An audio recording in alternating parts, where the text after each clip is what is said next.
All right, it's going. We're ready to go. I don't know what I'm doing.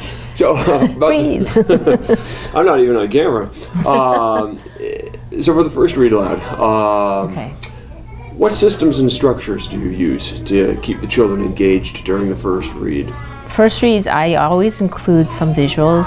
It helps them to be more engaged. I have a lot of students who are fidgety, who likes to see more visuals. And having manipulatives too, as I go later on in the other reads, I do have them manipulate the pieces. It helps to have them looking at the story. Some of the stories are very visually colorful, but yet this one with Play With Me is just about 4 or 5 colors, which is very minimal. But again, the kids are more engaged, especially with my emphasis on my tone as well as my movement, my gestures, that helps them to kind of see, well, what does this animal do? How does this animal react and move? So that helps them to understand a little more. Okay, that's great. Thank you. Yeah, and the felt board was a great example this morning of some of that. When you are introducing or when you're defining new vocabulary, how do you do that, and how do you decide what vocabulary to highlight or to focus on? A lot of the words are in the resource already, trying to prepare them ahead of time to say, okay, well, that is that. Well, I can verbalize it yet, and then later on, the second read, third read, I will visually show them, okay, these are like my word wall. I show them what those are, and I point it out, and I show them, well, this is what we were talking about.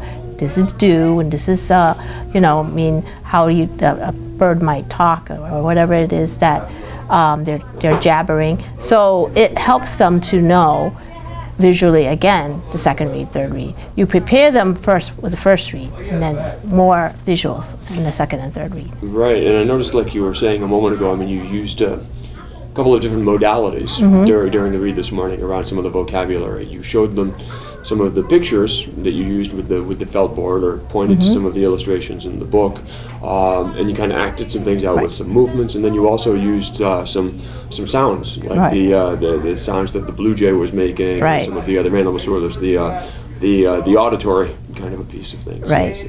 I mean, kids, they hear it in nature, but they don't know the vocabulary, some of them. So after we finished the story, you weren't here, but we use YouTube a lot, and we say, okay, well, this is how a chipmunk might be speaking, and let them hear the sound, as well as maybe what a fawn might look like in real life pictures, or other noises, what a blue jay sounded like. That's what we did after that. Oh, that's great. So the leverage of the technology to support that as well. Okay, great. Thank you. So the first read is the first time that the children will have heard the book, the story. Yes. And so how do you sort of leverage prior experiences to help them understand concepts or vocabulary in the book? A lot of it is tying in with books they've heard in this classroom, the core text from the other units. Rabbits, Rain Drops, that story, I had rabbits in there, so they kind of understand, well, rabbits live in the meadow, and that's how they move in and eat and things like that, so that helps them to understand. There are turtles in other stories too, but we're still working on that one, and other animals as well, so they are more familiar with other things that have read. I also do a lending library with a lot of the core text books in there as well, so they might have already read it or with their parents, or maybe they didn't, but now they are more familiar, at least seeing the pictures. Okay, great. And you also, before you actually started reading, you did sort of a little introductory kind of a piece. Can you talk? So it ties in with what they have experienced already. So I might tie in with, well, have you ever felt this way? Or have you done this before? It ties in with self-to-text connection that way.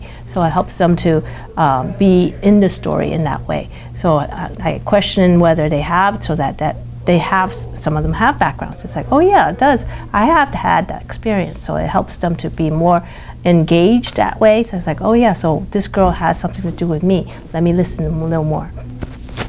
Thank you very much. Sure. Appreciate it. Thank you.